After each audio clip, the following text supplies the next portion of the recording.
So let's suppose we take an object, a ball, and we tie a massless cord to our ball. And we take the massless cord at one end and we begin spinning our object. So our object, our ball, is undergoing uniform circular motion.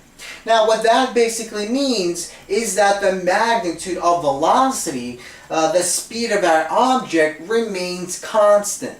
So let's suppose we're spinning our object and we take a snapshot of our object. We get the following picture.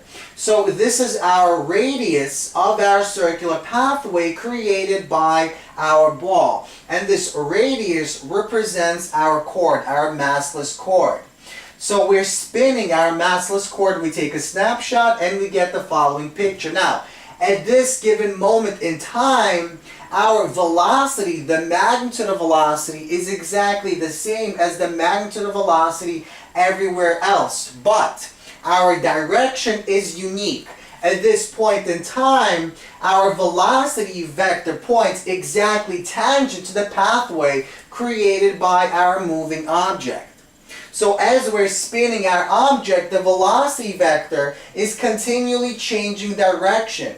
And that means it's continually accelerating. So once again, at any given moment in time, the object tends to move along a straight path. So for example, at this point, the object tends to move in the positive direction along the x-axis. As a result, the velocity is always tangent to the pathway circumscribed by our moving object.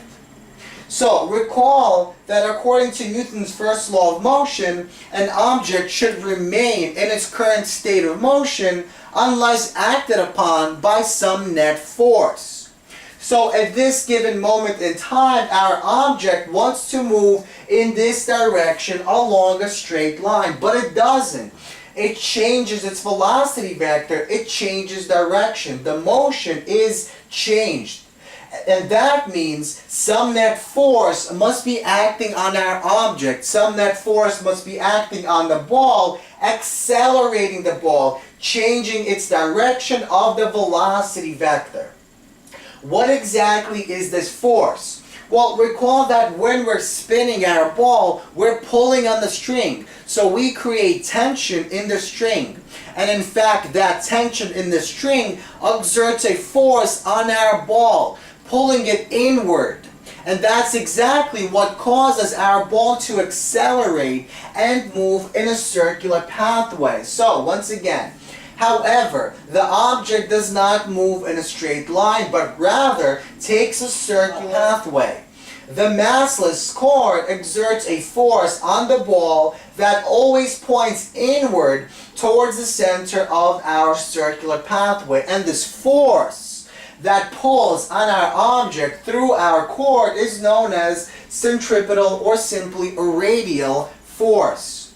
Now the magnitude of our radial or centripetal force is given by the following equation, which really comes from Newton's second law of motion. Force equals mass times acceleration. So our centripetal force is equal to the mass of the moving object multiplied by our centripetal acceleration, which, recall, can be represented by v squared divided by r. So we can rewrite this formula using the following equations.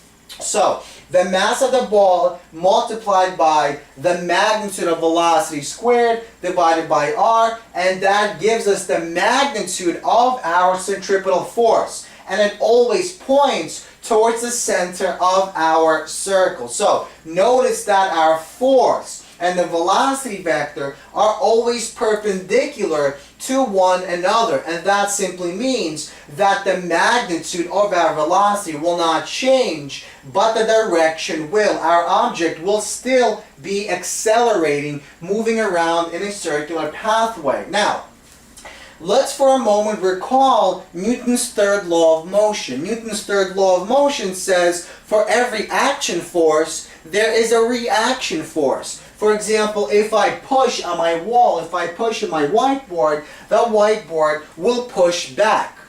So, According to Newton's third law of motion, since the cord exerts a force on the ball, that means the ball will react, creating a force, exerting a force on the cord. And this force is known as centrifugal force. Now, this force only exists as long as the centripetal force exists. In other words, if I'm pushing on the whiteboard is pushing back. If I let go, the whiteboard also stops pushing back. So what happens is, I'm pulling on my cord, so I'm pulling on my object, and the tension in the cord creates a force on the object, and that object reacts by creating a force on our rope. And that's exactly what we feel when we spin our ball. If we spin our ball, we feel a force pulling on our hand. And that force, we feel that force because of this centrifugal force. So, at any given time, when I'm pulling on my string, when I'm accelerating my string in uniform circular motion, I have two forces acting along the y-axis. I have the force that I'm pulling with, the tension in my rope, and I have this force that my ball creates on our rope. Now, what happens when I let go of my rope? Well, as soon as I let go of my rope, I remove the centripetal force, and that means if I remove my action force, I also remove my reaction force. So as soon as I let go, these two forces disappear and my object will move along a straight path because the velocity vector, our motion vector, points in this direction. So once again, these two forces are action-reaction forces, and they're exactly opposite of one another. So let's look at the following example. What is the force? What is the centripetal force we need to apply on a massless cord with a length of 0.5 meters to spin a 0.2 kilogram ball 3 revolutions every 6 seconds?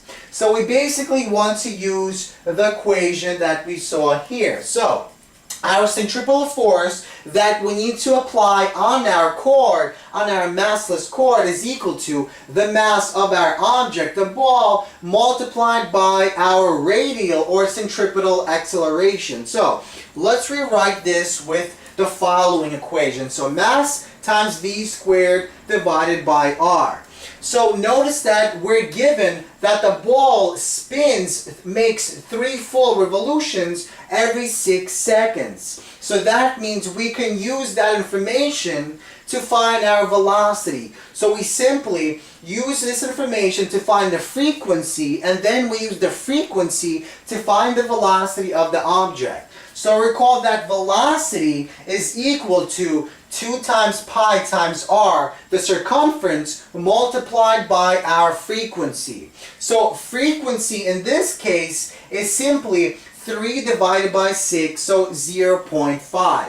So mass times 2 times pi times r times frequency squared divided by r. Notice that we can take out the r squared, and we get r squared divided by r, so the r on the bottom cancels, and we're left with the following formula. So we know what mass is, it's 0.2 kilograms. We know what F is, we just said it's 0.5 revolutions per second, and we know what R is, it's 0.5 meters. So we plug in our values and we see that we need to apply approximately a force of 1 Newton on our rope, on our massless rope, for our object to spin in the following pathway as described in the example.